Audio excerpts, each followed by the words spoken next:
So it's October 10th, 2015, and it's Eldora Speedway. I'm standing next to Chase Ridenour. It's his first time racing here. In a few words, what was it like? It was definitely different. I figured it to be like Hartford kind of, but it was actually totally different. You know, in what way?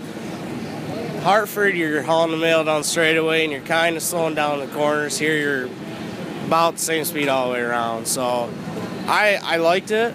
The car was pretty fast, but we got some stuff to improve on. I mean, it's a big track. Can you compare it to anything else you've ever raced? Did you ever race Berlin or? Not really Berlin, just because it was so slick and slow. Yeah. But probably the closest is Hartford.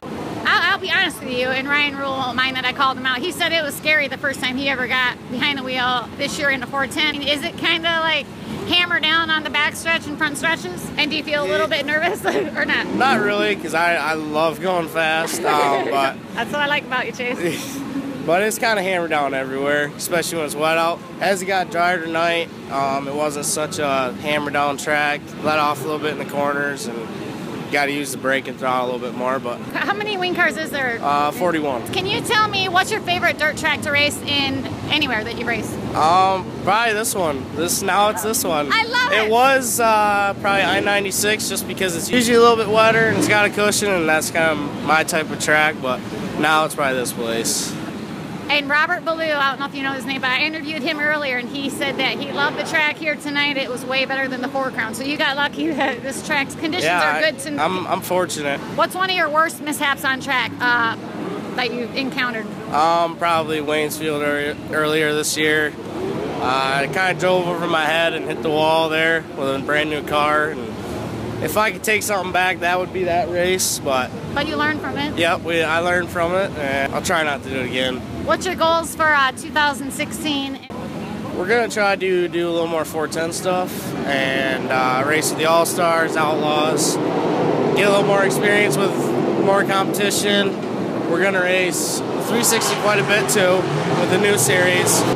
We're just going to try to bounce around next year. Not really a points race, but bounce around different tracks, get a feel for different racetracks. Now, pardon me, but did you race a 360 or 410 tonight? 410. And it was your first time? Yep. And you had never raced a 410? Not here. We've raced 410 probably about 10 times this year, but it's been a lot different than a 360, just the speed and everything else. I'm still getting used to it, but it makes a 360 a little easier to drive. It's a way different atmosphere. Instead of having a couple slow guys here and there that you're lapping, they're all fast. So you're all out all the time. It's a little different. This is one of your favorite drivers. Who's helped you out or who do you admire? I admire Donnie Schatz just because he is so successful with sprint car racing. But have you ever met him? I think I have taken a picture with him before, but that's about it. I think I've taken a picture of him. What's one of your proudest accomplishments since you've been in a sprint car? There's actually so many things it's hard to think about, but when I was little, winning a national event with a quarter midget when I was 10 years old or whatnot. Definitely one of them was getting a full-size sprint car when I was 14. That was pretty crazy.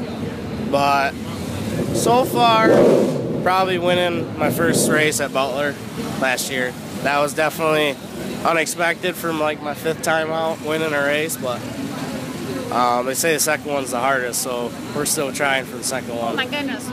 People are so happy to get that first one under their belt, so at least you got that done. Yeah. What's your favorite? Are you more of a half-mile guy or a short track, quarter mile, 3/8? Half mile.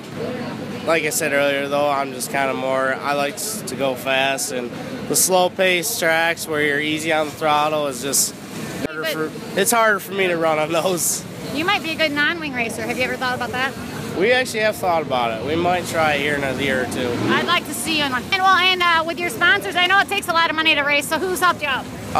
First and foremost, my dad. I mean, I couldn't do it without him. He puts all this together for me, and he is my main sponsor, car owner. My grandpa helps out, but my graphics company, they do all my work for free. That helps out a lot. All the little because stuff does. Yeah, anything helps. I mean, if it's $500, that buys two tires, long transmission. David M. Nichols Excavating, he is another big one, and just all them guys helping out is why I can keep doing it.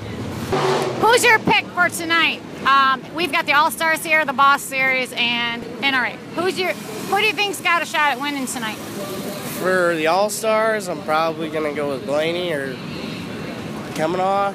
And then NRA, I'm actually not really sure. I haven't been able to watch very much because I've been back here.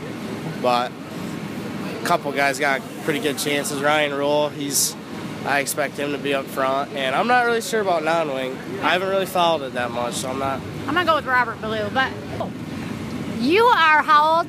16. And you've only been racing full-size sprint cars how long? This would be my second year. Second year? Yep. I'm very proud of you, Chase. Thank you for the interview. Appreciate it. Look how bare it is. Well, next year I might have to be his PR girl. Just put my sticker on. You might have to. Give us a sponsorship.